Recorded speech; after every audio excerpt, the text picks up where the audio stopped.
When you focus on the good, the good gets better. Today is 8th of February 2023. Let us have a quick discussion of all these important topics. See, having a bad day, and then comes a random act of kindness. See, this is a fact. Love and kindness are never wasted, they always make a difference. They bless the one who receives them, and they bless you, the giver, even more. Study full throttle. This is Prelims 2023 course and test series 2023 course 28th of May 2023 हम टारगेट कर रहे हैं for a nominal fee of 1 time 1111 you can join this course. आज test series classes होगा।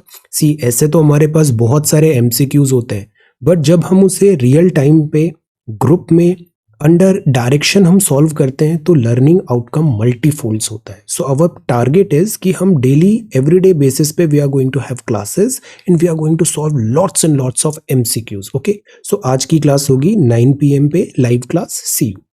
And this is prelims 2023 course. इसमें हम सारा थ्योरेटिकल पार्ट कवर कर रहे हैं। ये टेलीग्राम क्विज है। Join our Telegram channel. Everyday basis में सॉल्व दीज 5 MCQs और क्विक अपडेट्स भी आपको दिस टेलीग्राम चैनल पे मिल जाएगा, तो join. This is vocabulary. Manifold का मतलब होता है विविध, many and various, many, numerous, multiple. Pendulous का मतलब होता है दुविधा में पड़ा हुआ, hanging down loosely. Defines means अवज्ञा होता है, ओपन रेजिस्टेंस, बोल्ड डिसोबीडियंस करना।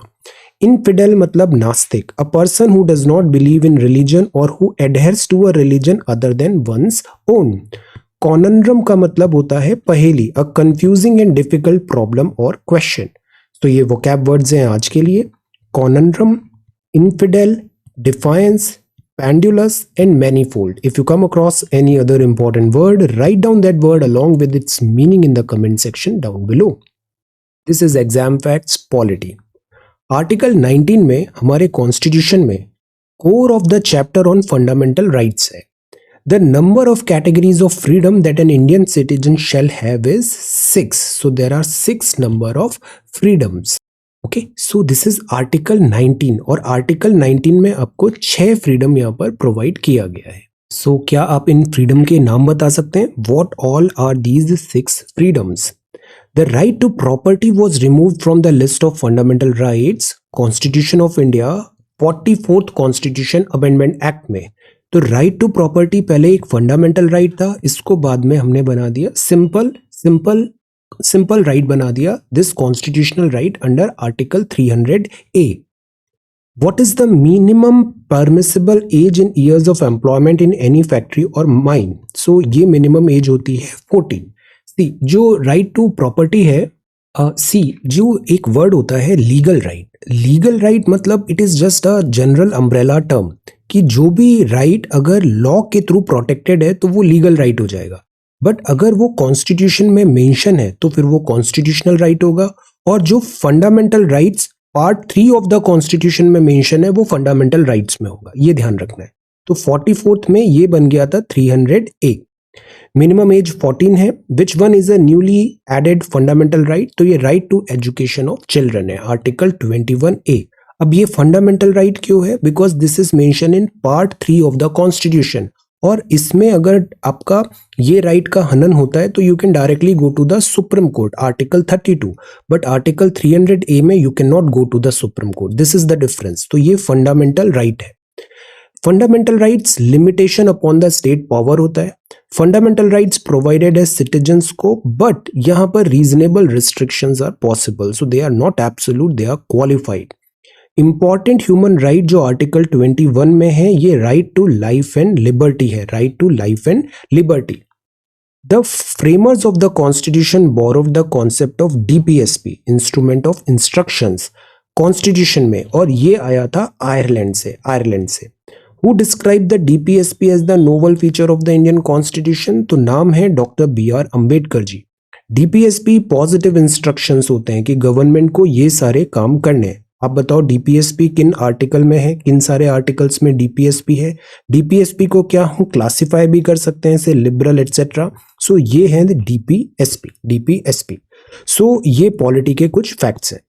Now let us come to see set में डेली बेसिस पे ये दो सवाल करिए। ये क्वेश्चन नंबर 1 है और ये क्वेश्चन नंबर 2 है। Try to answer these two questions. Writing practice is very important. So आज का पहला सवाल है, prepare a note on the positive and negative association between species. हम देखते हैं दो स्पीशीज इंटरेक्ट करती है, positive negative, negative positive, negative negative, positive positive, ऐसे डिफरेंट टाइप्स ऑफ इंटरेक्शन हो सकते हैं। तो इस पर एक शॉर्ट नोट तैयार करिए और हर इंटरेक्शन का एक कॉमन एग्जाम्पल भी फाइंड करिए और इसको अच्छे से याद रखिएगा। This will act as a readymade template. ये फर्दर आपके आंसर्स में आपको बहुत बेनिफिट देगा। Prepare a note on the era of mass nationalism in India's freedom struggle. तो अभी क्या था, इससे पहले गांधी जी जब आए थे, इससे पहले नेशनलिज्म में हम बहुत सारे लोगों को इंक्लूड नहीं कर रहे थे, पर गांधी जी आते हैं सत्याग्रह का कॉन्सेप्ट लेके और era of mass nationalism start होता है। तो इस पे एक छोटा सा नोट तैयार करिए, era of mass nationalism. So these are 2 questions for today. You can submit your answer to this website. Social media update में हम जानते हैं कल्पना दत्ता जी के बारे में। आप रिवोल्यूशनरी फ्रीडम फाइटर थे। आपने पार्टिसिपेट किया था चिटगोंग आर्मरी रेड में, inspired by the martyrdom of Khudiram Bose. 27 जुलाई 1913 Kalpana Datta, revolutionary freedom fighter on her death anniversary, Chittagong armoury raid. Then आप हैं डॉक्टर जाकिर हुसैन। आप ट्रिब्यूट दे रहे हैं हम आपको, फ्रीडम फाइटर थे, इकोनॉमिस्ट थे, एजुकेशनिस्ट थे, पॉलिटिशियन थे ऑन हिज बर्थ एनिवर्सरी। आप इंडिया के तीसरे राष्ट्रपति थे, 3rd प्रेसिडेंट ऑफ इंडिया थे। आप भारत रत्न हैं 1963 में। तो tribute to a freedom fighter, economist, educationist, politician on his birth anniversary. This is life. Life में L stands for landscaping. See kitchen gardens, vertical terrace gardenism हम बढ़ाएं। होम्स में thermal regulation लेके आए। हम costless energy like native plants है उनको लगाएं, so that overall energy consumption भी कम हो, वाटर कंजम्पशन भी कम हो और ये जो लैंडस्केप है ये गो ग्रीन हो। हम मल्चिंग करें। मल्चिंग क्या होता है कि जो पौधे होते हैं उसको वापस जमीन पे हमने ऐसे, जो फसल है या पौधे उसको वापस जमीन पे ही रख दिया हमने, तो दैट इज कॉल्ड मल्चिंग। हम कवर करें loose ground with moss and this vegetation. इससे क्या होगा, जो मॉइस्चर लॉस है वो भी नहीं होगा। हम ज़ेरी स्किपिंग करें एरिड एरिया में। एरिड एरिया में वेजिटेटिव एडेप्टेशन होता है। ज़ेरो मतलब वहां पर पानी कम है, तो इससे क्या होगा, वाटर लॉस, और ये स्पीशीज वहां पे लाइक ग्रीनरी लेके आएगा। It will be better. Large shade trees करें on side facing the sun. तो ये क्या होता है कि अगर हम वेजिटेशन लगा रहे हैं तो वो भी हम प्रॉपर प्लानिंग से लगाएं तो उसका इफेक्ट ज्यादा बेटर नजर आएगा। What do the petals in the lotus symbol of India's G20 logo represent? पहला ए ऑप्शन है 7 wonders, 7 continents, 7 musical notes or both and C। सही जवाब क्या होगा? The beautiful caves of Ajanta and Ellora are situated in which state? किस राज्य में है अजंता एलोरा की गुफाएं? मध्य प्रदेश, महाराष्ट्र, असम और कर्नाटका। एलोरा टेम्पल भी। तो ये हो गया सोशल मीडिया अपडेट। आज हम कॉन्सेप्ट समझते हैं बायोडाइवर्सिटी का। बायोडाइवर्सिटी मतलब कितनी वेरिड टाइप ऑफ स्पीशीज वहां पर है, flora and fauna.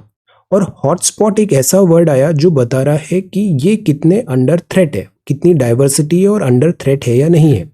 So biodiversity hotspots are regions with high species richness and high degree of endemism. तो स्पीशीज रिचनेस ज्यादा है और एंडेमिज्म यहाँ पर ज्यादा है। एंडेमिज्म मतलब नेटिव स्पीशीज है वहां की। ये कंजर्वेशन इंटरनेशनल ने अडॉप्ट किया था मेयर्स हॉटस्पॉट, ये वर्ड कॉइन किया था 1996 में, और डिसीजन लिया था कि हम हॉटस्पॉट्स को आइडेंटिफाई करेंगे, कंजर्वेशन में आगे बढ़ाएंगे। अब क्वालिफाई हॉटस्पॉट में करना है तो इसके 2 स्ट्रिक्ट क्राइटेरिया है।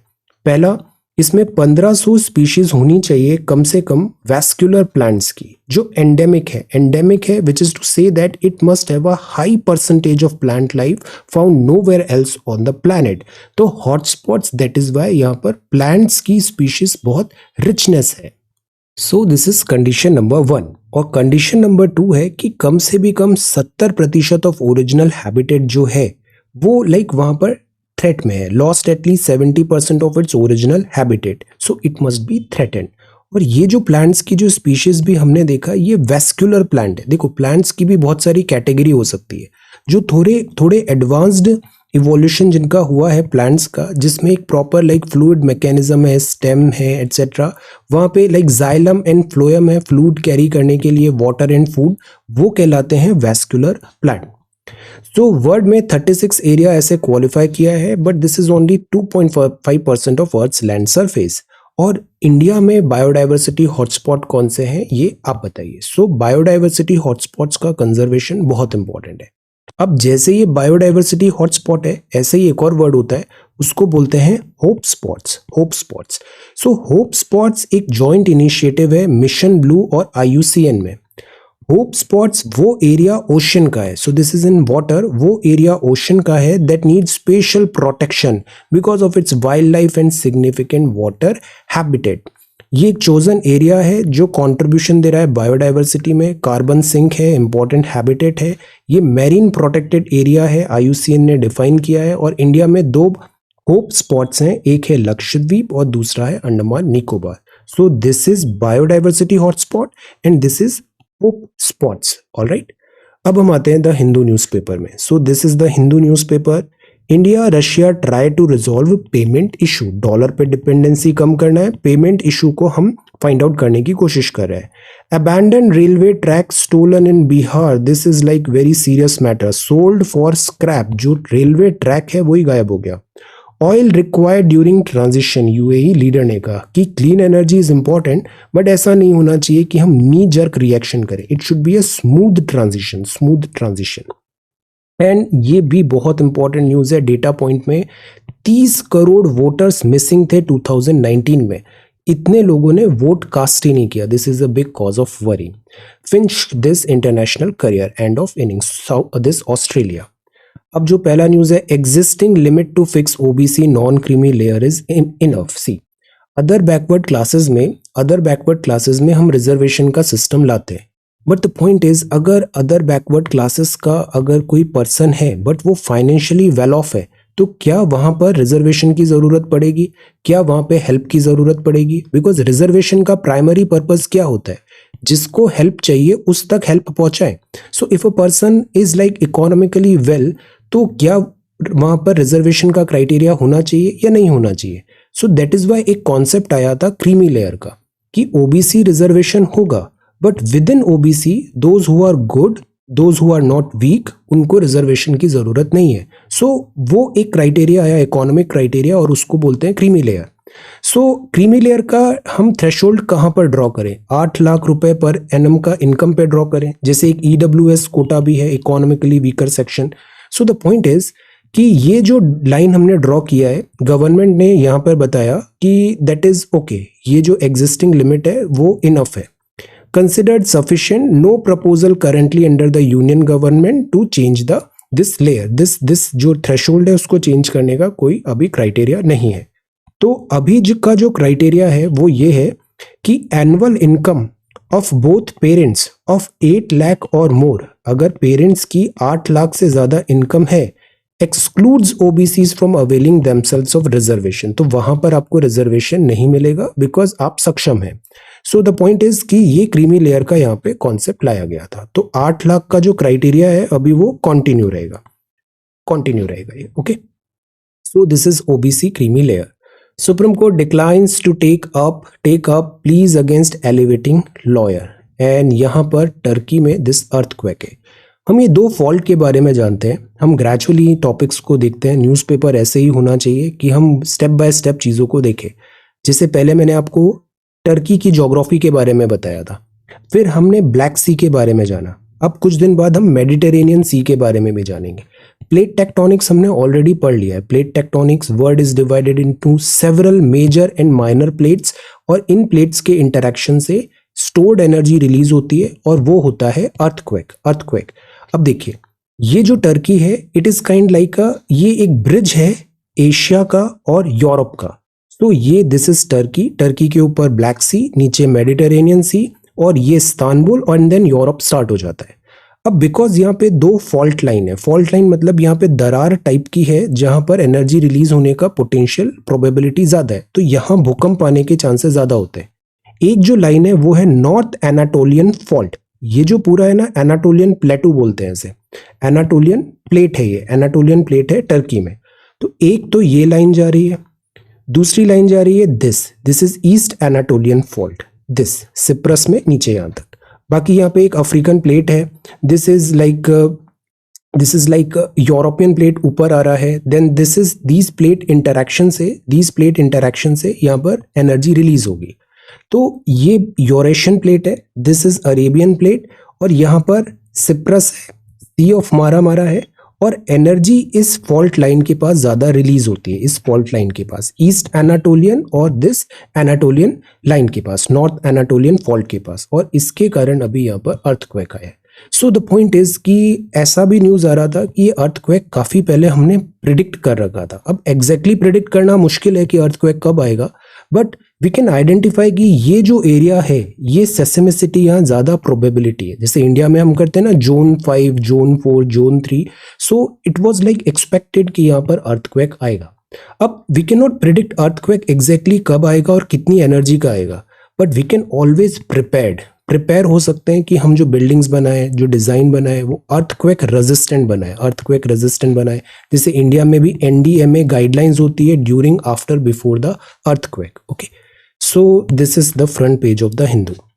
सेकेंड है this is open season, Meghalaya है, this is political, and this is a quick reset. यहाँ पे प्राइमरली बात है इंडिया एंड कनाडा का। तो कनाडा के साथ पिछले कुछ टाइम पे थोड़े फ्रॉस्टी रिलेशंस भी थे, बट अब नॉर्मलसी आ रहा है। इंडिया में G20 की प्रेसिडेंसी है, कनाडा ने एजेंडा अपने क्लियर कर दिए हैं। एक्सटर्नल अफेयर मिनिस्टर जयशंकर साहब ने अभी होस्ट किया, कैनेडियन फॉरेन मिनिस्टर को बायलैटरल टॉक्स हुए, रिलेशंस नॉर्मलाइज हो रहे हैं। G20 मीटिंग में कनाडा भी आएगा। Canada prime minister Justin Trudeau ने यहाँ पर इसको एक्सेप्ट भी किया था, और प्रोबेबली वो यहाँ पर होंगे G20 मीटिंग में। कनाडा के साथ डिफिकल्टी हो रही है चाइना। कनाडा का डिटीरियोरेटिंग टाइज हैं with China. So in this context also India China के लिए बहुत ज़्यादा, इंडिया कनाडा के लिए काफ़ी इंपॉर्टेंट पार्टनर बन सकता है। Canada announced it's new Indo Pacific strategy, और चाइना को इंक्रीजिंगली डिसरप्टिव ग्लोबल पावर का है। जैसे यूएस का भी एक आया था और उसमें कहा था कि China is like competitor, Russia is threat, and India को क्या बोला था, फ्रेंड। तो सिमिलरली कनाडा ने चाइना को इंक्रीजिंगली डिसरप्टिव ग्लोबल पावर बताया और इंडिया को क्रिटिकल पार्टनर बताया। ये जो यूएस और कनाडा की पॉलिसी होती है मोर और लेस सेम लाइन पे चलती है। सो द पॉइंट इज हमारा जो ट्रेडिशन है डेमोक्रेसी का, प्लूरलिज्म का, सिंक होता है, लाइक माइंडेड कंट्रीज है। हमें डाइवर्सिफाई करें, हम इकोनॉमिक एंगेजमेंट डाइवर्सिफाई करें, दिस कनाडा के साथ free trade agreements etcetera, this is a good opportunity. तो अर्ली प्रोग्रेस ट्रेड अग्रीमेंट की भी बात है, कॉम्प्रिहेंसिव इकोनॉमिक पार्टनरशिप अग्रीमेंट भी जल्द से जल्द होना चाहिए। बीच में थोड़ा डिफिकल्टी आया था 18-19 के फेज में, बट अब नॉर्मलसी हो रहा है कनाडा के साथ। सेवरल इश्यूज अभी भी हैं।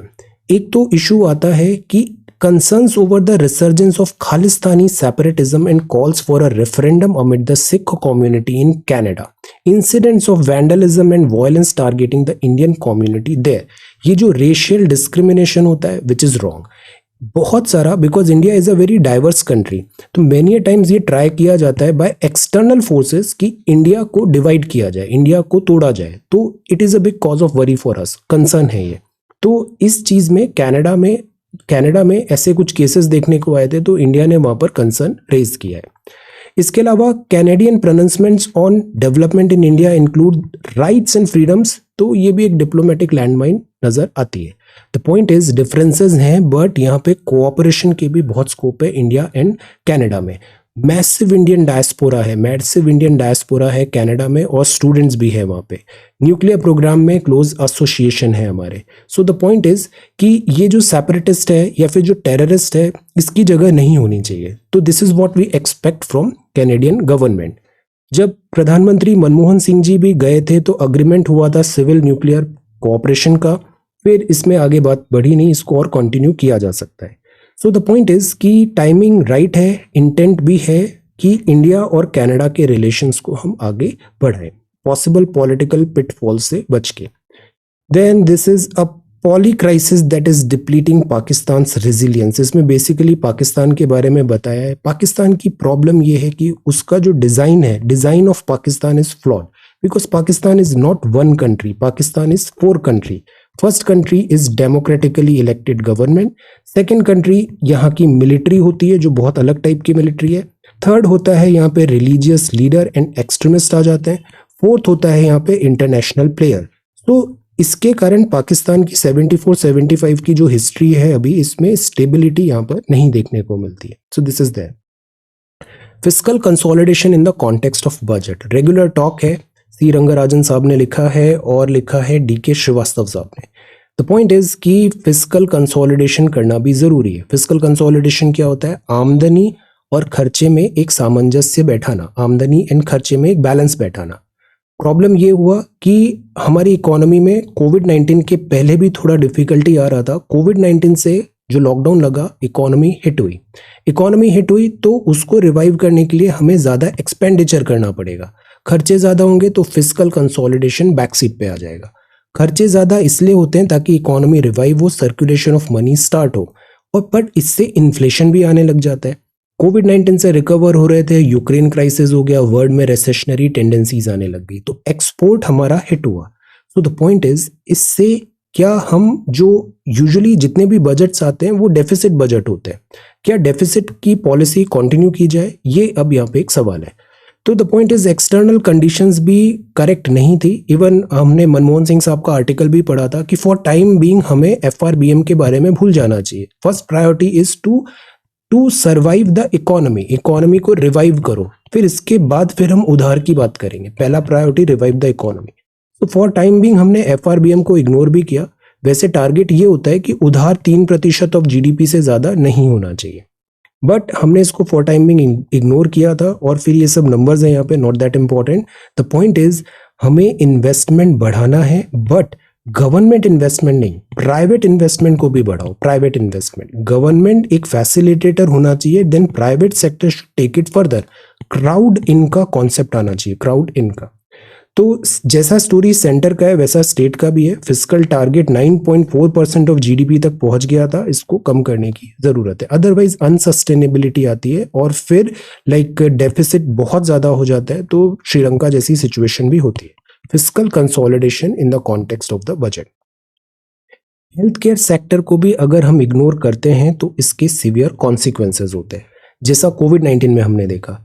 फॉल्ट लाइन्स हमें देखा कि हमारा हेल्थ केयर में जो परसेंटेज ऑफ GDP है वो भी सफिशिएंट नहीं. आप बताओ इस बार बजट में हेल्थ केयर में कितने प्रतिशत GDP अलोकेट हुआ है, और हेल्थ केयर में क्या कुछ नई स्कीम्स आई हैं? आंसर. तो द पॉइंट इज कि हेल्थ सेक्टर को इग्नोर करना, इसके कॉन्सिक्वेंसेज होंगे, विपरीत प्रभाव होंगे. 30 crore missing voters are mostly young, urban और migrant. Now this is the thing.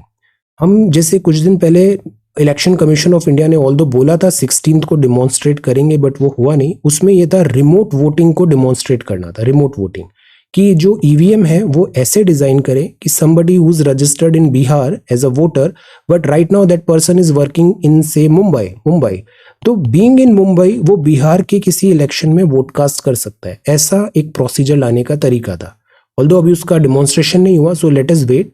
But ये जो 30 करोड़ मिसिंग वोटर्स हैं, ये बहुत बड़ा वरी है, बिकॉज इससे वोटर परसेंटेज नहीं बढ़ेगा. वोटर परसेंटेज नहीं बढ़ेगा तो डेमोक्रेसी स्ट्रांग नहीं होती है. तो ये जो मिसिंग वोटर है, प्राइमरली बिकॉज ऑफ एम्प्लॉयमेंट या फिर मैरिजेस या फिर work, some for some reasons people on the move होते हैं, तो वो अपने होम एरिया में, होम टाउन में जाके वोट कास्ट नहीं कर पाते और फिर उनका वोट नहीं हो पाता, तो which is the cause of worry. Then this is the saga of spy balloon in US air space. इसमें भी बहुत न्यूज़ हो रहा है. देखो, मैं आपको हमेशा बोलता हूँ, आप न्यूज़ देख रहे हो, आप करंट अफेयर्स पढ़ रहे हो, व्हाट इज योर पर्पस? आपका पर्पस न्यूज़ मीडिया बनना है? आपका पर्पस आज न्यूज़ आया और आज ही इसको बहुत अच्छे से देखना है, all masala entertainment this and that, ये आपका पर्पस है? या फिर आपका पर्पस है एग्जाम क्वालिफाई करना और एग्जाम के लिए जो करंट अफेयर्स है उसको सिस्टमेटिकली पढ़ना, इस तरीके से पढ़ना कि आपका पॉलिटी, ज्योग्राफी, हिस्ट्री, इकोनॉमिक्स, ये सारी चीजें अलोंग विद करंट अफेयर्स एक बैलेंस्ड वे में कवर हो. तो इस टाइप की जैसे न्यूज आती है, इसमें बहुत ज्यादा हमें इसको सेटल्ड हो जाए तब देखना चाहिए. और एक्सटर्नल अफेयर मिनिस्ट्री जो बोल रही है वो हमारे लिए ज़्यादा मायने रखता है, बिकॉज पता है अगर आप ऐसे लाइक एक्टिविस्ट टाइप या एंटरटेनमेंट या फिर दीज हाइप्ड अप न्यूज़ को आप ना तो इंटरव्यू में बोल सकते हो, ना आप मेंस में लिख सकते हो, और प्रीलिम्स में भी इसमें सवाल नहीं आएंगे। So what is the utility? US brings down China's surveillance balloon. So ये बलून है, प्राइमरी जो इसका न्यूज़ वो ये है कि ये चाइना से उड़ा और ये यूएसए में कहीं पे था और यूएसए ने इसको शॉट डाउन कर दिया। यूएसए चार्जेस लगा रहा है कि ये जो बलून था ये स्पाई बलून था। चाइना बोल रहा है कि ये सिविलियन बलून था जो ड्रिफ्ट हो गया इस एरिया में। अब इसका डेब्री कलेक्ट भी किया जा रहा है, बट द पॉइंट इज कि ये जो चाइना की टैक्टिक्स हैं, ऐसे बलून हमको जापान में भी मिले, अंडमान एंड निकोबार में भी ऐसे स्पॉट हुए। तो ये जो चाइना की जो टैक्टिक्स है स्पाइंग की, जैसे हुआवे एक है 5G मैन्युफैक्चरर, उसको बैन इसीलिए किया गया था कि चार्जेस थे कि they were like state based surveillance वहाँ पे हो रहा है, ट्रांसपेरेंसी नहीं है। सो इसलिए यूएस और जो चाइना के बीच में रिलेशंस हैं वो और फ्रॉस्टी हो जाते हैं, एक एयर ऑफ डाउट हो जाता है। ओके, सो इस तरीके से पेंटागन का स्टेटमेंट आया, चाइना का स्टेटमेंट आया, दोनों बातें कर रहे हैं, बलून को शॉट डाउन कर दिया गया। अब स्पाई बलून क्या है? हाई एल्टीट्यूड सर्विलेंस के बलून होते हैं, इनमें हाई लाइक सेंसर्स होते हैं, कैमराज होते हैं, हायर रिजोल्यूशन के इमेजिंग होता है, गैस फिल्ड होते हैं। द आइडिया इज स्पाई करना। सो लेट अस सी ताइवान में भी ऐसे केसेस देखे हैं, अंडमान एंड निकोबार में भी ऐसे केसेस देखे हैं। Okay, so this is the saga of spy balloon. Union budget ने कितना अलोकेट किया है माइनॉरिटीज आर वेरी इंपॉर्टेंट। आप बताओ इंडिया में किन सारे बेसिस पे माइनॉरिटी डिफाइन होता है? ये जो शब्द है माइनॉरिटी, इसका बेसिस क्या होता है? किस चीज़ों पे, किन फैक्टर्स पे माइनॉरिटी को डिफाइन करते हैं? अब माइनॉरिटीज होती है तो इनके बेनिफिट के लिए, वेलफेयर के लिए स्पेशल स्कीम्स आती है। जैसे कुछ स्कीम्स हैं, प्रधानमंत्री जन विकास कार्यक्रम है, या फिर अगर हम देखें इंडियन में माइनॉरिटीज़ में जैसे एक नई उड़ान होती है, इसमें यूपीएससी की प्रिपरेशन कराई जाती है। सो द पॉइंट इज, जैसे एक उस्ताद स्कीम है, upgrading the skills and training in traditional art crafts for development scheme. तो गवर्नमेंट का मैंडेट होता है कि वो माइनॉरिटीज़ का भी यहाँ पे वेलफेयर में वर्क करती है। This is know your English, ये रिपीट कर दिया है, कुछ ही दिन पहले हमने ये पढ़ा था नो योर इंग्लिश में कि गुड नेम क्या होता है। वैसे तो इट इज ऐसा कुछ वर्ड होता नहीं है, बट इसको हम अनग्रामेटिकल नहीं बोलेंगे। इंडियन कॉन्टेक्स्ट में हम अक्सर बोल देते हैं कि what is your good name etcetera. This is okay, this is acceptable. भाषा का कोई फिक्स्ड नियम नहीं होता है, ये हमें जानना चाहिए। ग्रामर जो होता है ना, ग्रामर का कोई फिक्स्ड नियम नहीं होता। Grammar over the period of time evolve होती है। इवन जो नेटिव स्पीकर्स होते हैं वो भी इवॉल्व हो जाते हैं। So it is okay. Then the point is, यहाँ मेमो भी बोला था, memo was served with him, a memo was served on him, दोनों करेक्ट है। फिर ये वर्ड है कि लाइक गॉसिपी है, दैट इज दिस। बैक और अगो में डिफरेंस देखा था। बैक जनरली इनफॉर्मल कॉन्टेक्स्ट होता है, जब फॉर्मल लैंग्वेज यूज कर रहे हैं तो हम अगो बोलते हैं। Ago like 10 years ago, 10 years back होगा, वो फॉर्मल हो जाएगा। तो बैक के बजाय फॉर्मल कॉन्टेक्स्ट में अगो यूज होता है। ओके, फज मतलब होता है कि वहां पे लाइक एग्जाम में रॉन्ग डूइंग हुआ है। देन दिस इज रैंगल मतलब an angry dispute, an instance of intense argument, quarrel है, हैगल है, ब्रॉल हो रहा है वहां पे, दैट इज रैंगल। अब ये है CAR T cell therapy, the next step towards a holistic treatment of cancer. Cancer क्या होता है? हमारी बॉडी सेल से बनी हुई है। सेल्स का जब अनकंट्रोल्ड ग्रोथ होता है तो उस अनकंट्रोल्ड ग्रोथ को ट्यूमर और कैंसर बोलते हैं।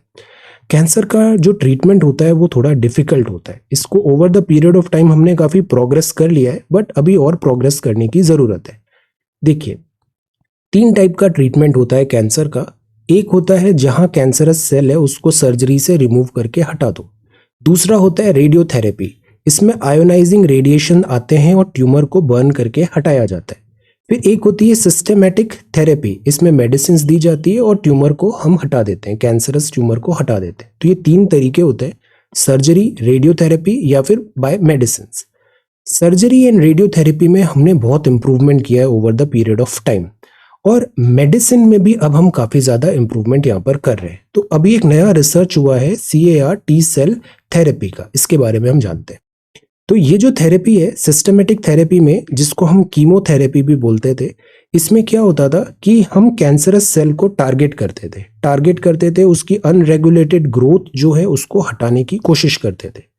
जो केमोथेरेप्यूटिक ड्रग्स होती थी ये साइड इफेक्ट्स भी लेके आती है। तो द पॉइंट इज हम बैड सेल्स को मार रहे हैं बट उसके साथ साथ कुछ अच्छे सेल्स भी किल होते हैं और उससे बॉडी में बहुत सारे साइड इफेक्ट्स आते हैं। तो द पॉइंट इज इसको और स्पेसिफिक कैसे बनाया जाए कि हम केवल बैड सेल्स को ही टारगेट करें, गुड सेल्स को टारगेट नहीं करें। तो ड्रग में हमने बाइंडर्स लगा दिए सो दैट वो ट्यूमरस सेल्स को ही टारगेट करे, बॉडी के अदर सेल्स को टारगेट नहीं करे। Drugs bind to specific targets on the cancer or on the immune cells that help the tumor grow or spread. तो ये अभी हम इस पे वर्क कर रहे थे कि स्पेसिफिक जो कैंसरस सेल्स है उसको हम टारगेट करें। अब इसमें आता है CAR T सेल्स। तो काइमेरिक एंटीजन रिसेप्टर CAR का फुल फॉर्म है। ये थेरेपी एक क्वांटम लीप मानी जा रही है कैंसर ट्रीटमेंट में। This is very much a possibility कि हम बहुत जल्दी इसका एक कॉन्क्रीट यहाँ पे हमें ट्रीटमेंट मिलेगा। तो कीमोथेरेपी और immunotherapy require mass produced injectable और oral medicine. CAR T cell में हम पेशेंट के सेल्स लेते हैं, उन्हीं सेल्स को मॉडिफाई करते हैं और उसमें जो T सेल्स है उनको एक्टिवेट करते हैं और उनको ऐसा प्रोग्राम कर देते हैं कि जो ह्यूमन हमारा इम्यूनो सिस्टम का जो सेल है वो सीधा ट्यूमरस सेल्स को अटैक करने लग जाता है। कोई एक्सटर्नल हम सोल्जर्स नहीं भेज रहे हैं, बॉडी के सोल्जर्स ही कैंसरस सेल को आइडेंटिफाई कर रहे हैं और किल कर रहे हैं। तो ये जो मॉडिफाइड सेल है ये वापस हम इंफ्यूज कर रहे हैं से पेशेंट के ब्लड स्ट्रीम में, और ये जो सेल्स हैं बिकॉज बॉडी से ही आए हैं, ऑल्दो थोड़ा मॉडिफाइड है बट बॉडी के ही है, ये बेटर तरीका इम्यून सिस्टम में फाइट अगेंस्ट कैंसर प्रोड्यूस कर सकते हैं। तो इनको हम लिविंग ड्रग्स बोल सकते हैं, लिविंग ड्रग्स। ये बहुत इंपॉर्टेंट है, यूपीएससी में ऐसे सवाल बहुत आते हैं। CAR T, तो इसमें हम T सेल्स को मॉडिफाई करके वापस ब्लड में डाल रहे हैं और ब्लड में वो पर्टिकुलर कैंसरस सेल को किल करने के लिए प्रोग्राम्ड हो गया है। अब ये थेरेपी अभी भी अंडर ट्रायल है, इसको हम यूज कर रहे हैं, कुछ पेशेंट्स में यूज किया है और सक्सेसफुल ट्रीटमेंट वहां पर हमें देखने को मिला है। पोटेंशियल साइड इफेक्ट्स भी आते हैं। एक होता है साइटोकाइन रिलीज सिंड्रोम। एक्चुअली क्या होता है, हमारी बॉडी बहुत ब्यूटीफुली डिजाइंड है। वेनेवर कोई पैरासाइट आता है हमारी बॉडी में तो हमारे सोल्जर्स एक्टिवेट हो जाते हैं कि ये पैरासाइट आ गया है, इसको हमें किल करना है। तो एक बहुत बड़ा स्टॉर्म आता है, साइटोकाइन रिलीज सिंड्रोम होता है, एक बहुत बड़ा लाइक इम्यून सिस्टम का एक स्टॉर्म आता है, जैसे कोविड-19 के टाइम पे भी हमने देखा था। तो बॉडी क्या होती है उसमें, ये जब रिलीज होता है तो वो एक वॉर फुटिंग पे बॉडी आ जाती है, वॉर फुटिंग पे, और वो हर फॉरेन पार्टिकल को एलिमिनेट करने की कोशिश करती है और इसमें कई बार इंटरनल कोलेट्रल डैमेज भी हो जाता है। तो अभी दिस इज अंडर अभी इसको और रिफाइन करना है, कुछ इसमें साइड इफेक्ट्स भी है, लेट अस सी। तो वाइड स्प्रेड यूज इसका पॉसिबल है, ट्रीटमेंट इसका अभी चल रहा है and this progress is going on. Expensive होगा, इसको फिर जब मास स्केल में हम लाएंगे तो ये चीपर भी हो जाएगा। Investment is required. ओके, अभी जैसे रोबोटिक सर्जरी आ रहा है और फिर इकोनॉमीज ऑफ स्केल आएगा। जैसे अगर हम बहुत सारे लोगों को अगर हम इंक्लूड करेंगे, उनको ट्रीटमेंट देंगे तो इकोनॉमी ऑफ स्केल आएगा, तो कम पैसे में, बिकॉज नंबर ऑफ पीपल ज्यादा हो गए, तो we can provide cheaper treatment. Cell therapy है, सेल थेरेपी में भी जैसे कुछ जो पेशेंट्स हैं ल्यूकेमिया या लिम्फोमास के हैं या फिर सॉलिड ट्यूमर है, वो भी यहाँ पर इनके रिजल्ट्स आ सकते हैं। सी दीज आर फाइंडिंग्स, अभी ये कॉन्क्रिटाइज नहीं है but this is step in the right direction. तो ये जो 3 थेरेपी होती है, पहला होता है सर्जरी, दूसरा रेडियोथेरेपी और तीसरा systematic therapy with the help of medicine. ये अब अच्छी प्रोग्रेस दिखा रही है। Personal this aid from India reach Turkey more relief and route. See India का पॉलिसी बहुत सिंपल है कि हम हमेशा फर्स्ट रेस्पॉन्डर रहे। टर्की के इन द पास्ट कुछ ऐसे स्टेटमेंट्स भी आए थे which were not appropriate, but again जब टर्की को जरूरत पड़ा, इंडिया ने एज अ फ्रेंड वहां पर ह्यूमैनिटेरियन एंगल से हेल्प प्रोवाइड किया और ये चीज टर्की ने रिकॉग्नाइज भी किया है। ट्वीट्स आए हैं लाइक जैसे ये जो वर्ड है ना दोस्त, ये टर्की में भी दोस्त मतलब फ्रेंड होता है, इंडिया में भी दोस्त मतलब फ्रेंड होता है, तो टर्की ने भी इसको रिकॉग्नाइज किया है। Turkey Syria thank India for rescue team aid. India Russia जो है पेमेंट मैकेनिज्म में कैसे आगे प्रोसीड करें, इस पे वर्क कर रहे हैं। Then this is next news. Left wing extremism violence down by 76%। Left wing extremism जो है, लेफ्ट विंग एक्सट्रीमिज्म माओइज्म, ये ऑन द डिक्लाइन है। Oil still needed while world transition to clean energy system. तो ये बताया कि अभी corp 28 की प्रेसिडेंसी भी है, तो द पॉइंट इज कि ऑयल को हम जस्ट लाइक दैट डिस्कार्ड नहीं कर पाएंगे, ऑयल अभी फॉर सम टाइम रहेगा। COP 28 this United Arab Emirates में अभी इसका होगा। The point is carbon footprints definitely कम करना है और फॉसिल फ्यूल का ऑल्टरनेट ढूंढना है, बट नी जर्क नहीं होना चाहिए, लाइक ग्रेजुअल ट्रांजिशन होना चाहिए। Then this is again very unfortunate, पूरा रेलवे ट्रैक ही यहाँ पर like a case of theft. Then सब सहारन अफ्रीका न्यू एपिसेंटर बन रहा है एक्सट्रीमिज्म का, not a good thing. Then this is US recovers spy balloon, Sunak reshuffles Turkey arms supply, very difficult. Then Sitharaman ma'am आपने बताया कि 28% जीएसटी जो cement पे लग रहा है इसको हम अभी रिव्यू कर सकते हैं, which is a good thing. Cement construction activity ये मास एम्प्लॉयमेंट जनरेट करते हैं, इंपॉर्टेंट है. Green energy switch must be affordable, बहुत एक्सपेंसिव नहीं होना चाहिए, अफोर्डेबल होना चाहिए. Energy security no longer global, और कल से टेस्ट मैच स्टार्ट हो रहा है. So this is the Hindu newspaper for today. अब आंसर राइटिंग डिस्कशन करते हैं. So this is 3rd of February. बड़ा आसान सा सवाल था, warm and cold currents of the word पे एक नोट तैयार करना था. आप ऐसा लिख के देखो, ऐसे आपको बहुत सारी चीजें आती है, जब तक लिखोगे नहीं तब तक वो कंसोलिडेट नहीं होगी, और लिखोगे नहीं तो मेंस में डिफिकल्टी आती है. ऐसा नहीं होना चाहिए कि प्रीलिम्स आफ्टर प्रीलिम्स हम कर रहे हैं. No, you have to qualify the exam in totality. That is why मैं आपको ये सारी चीजें इसमें हर एंगल ऑफ हर एस्पेक्ट ऑफ एग्जाम के लिए प्रिपेयर करने की कोशिश करता हूँ, चाहे वो इंटरव्यू हो, चाहे वो मेंस हो, या फिर वो प्रिलिमिनरी हो. तो लिखना बहुत जरूरी है. See Saurabh is doing really good, this is very good. See warm and cold current क्या होता है, क्विकली डिफाइन किया. सरफेस ओशन करंट भी बताया, एक डीप भी होता है. फिर ये सारे आपने रीजन्स बता दिए. अटलांटिक में क्या है, सी डायग्राम, जितना डायग्राम बनाओगे उतना रिफाइनमेंट आएगा. शुभम देखो, this is such a beautiful diagram, this is very good. पूरा यहाँ पे डिटेल में वार्म, कोल्ड, लोकेशन सब बता दिया. एक्सीलेंट. अब ये सवाल प्रीलिम्स में आए या मेंस में आए, you are going to do well. Supriya ने भी बहुत अच्छे से ये डायग्राम बनाया. देखो सारगासो सी, पूरा डायरेक्शन भी है, कोल्ड और वार्म अलग अलग कलर कोडिंग भी किया है, फैंटास्टिक. कोल्ड करंट का कॉन्सेप्ट, वार्म करंट का concept, fantastic. See this is really good. Nandini this is very good. Ocean current क्या होते हैं, primary forces, secondary forces, types of ocean current, very nice. This is really good. See this is very beautiful diagram, wonderful. So the point is write and write more. Effects क्या है, तो see हमने हर aspect of this ocean and cold current को cover कर लिया. Then कामिल, ocean current बहुत अच्छे से बताया. फैक्टर्स, तो देखो इस एक्सरसाइज से कितना बेनिफिट हो रहा है. लिखावट अच्छी हो रही है, रोज पढ़ाई हो रही है, नोट्स तैयार हो रहे हैं हम, और फिर उसको हॉलिस्टिक वे में भी तैयार कर रहे हैं. ये बहुत ट्राइड एंड टेस्टेड अच्छी मेथड है, इसको कंटिन्यू करना है, ब्रेक नहीं करना. वेरियस ओशन करंट्स हैं, सी बहुत अच्छे से बताया, such a beautiful diagram. Then dotted बताया और बोल्ड लाइन में बताया, good. Equatorial, then different currents, climatic conditions, very nice, very good. Neha this is really good, आपका कॉपी बहुत अच्छा होता है. See this is intro.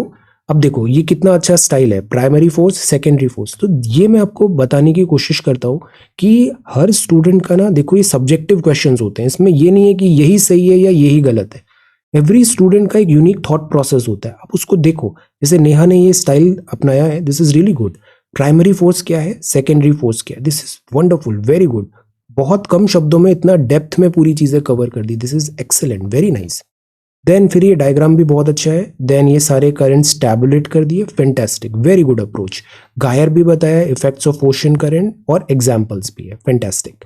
Yogendra this is good. Sea heating of solar energy, heading, sub heading, secondary forces, फिर surface and bottom, then this is ocean current, और ये आ गया word का मैप, फैंटास्टिक. कोई बात नहीं, आप लिखो, लिखना बहुत जरूरी होता है. अब ऐसा कभी नहीं होगा कि हम हर डे बहुत अच्छा परफॉर्मेंस देंगे, but the point is we have to show up every day. हर दिन हमें प्रेजेंट होना है, इससे बहुत अच्छा डिसिप्लिन आता है, कॉन्फिडेंस बढ़ता है. Deepali this is good. Ocean water, horizontal, vertical. अब देखो दीपाली का स्टाइल भी कितना अच्छा है, horizontal, vertical, surface, deep, then classification, cold, warm, और ये डायग्राम आ गया. वार्म करंट बता दिए, Gulf Stream, cold current, fantastic, very good copy, wonderful. Priyanka this is really good. See to the point, primary force क्या है उसका एक्सप्लेनेशन बता दिया.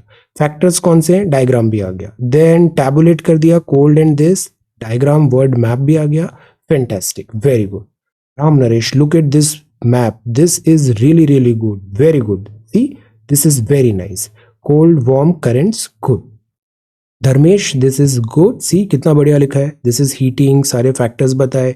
1 2 3 cold. This diagram is again. ये जो छोटी छोटी चीजें हैं ना जो हम डेली बेसिस में सीख रहे हैं, ये सबकॉन्शियसली सेटल होगी और यही डिसाइडिंग फैक्टर होगा देखना रियल एग्जाम में. Very nice. Aliya, this is cold current. Very nice. See 1 2 3 4 and सारे डायरेक्शन बता दिए. Where is the map. Map होना बहुत जरूरी है इसमें. Where is the diagram. Then this is Madhura. Madhura भी बहुत अच्छे आंसर्स लिख रही है. सी कॉजेस क्या हैं. Then types of ocean currents बता. See this diagram wonderful. और टैबुलेट कर दिया effects and all. Samuel, this diagram is really beautiful. Very nice diagram. See warm current, cold current और ये सारे फैक्टर्स आ गए. Satya, this is again good. Cold, warm. See this diagram work आप सबका बहुत ऑसम हो गया है. राइटिंग भी बहुत ऑसम हो गई. I am very happy. अब बस प्रीलिम्स अच्छे से निकालना है. मेंस आप सबके लिए केक वॉक होने वाला है. Okay, so thank you so much for watching this video. Take care, study well and be safe.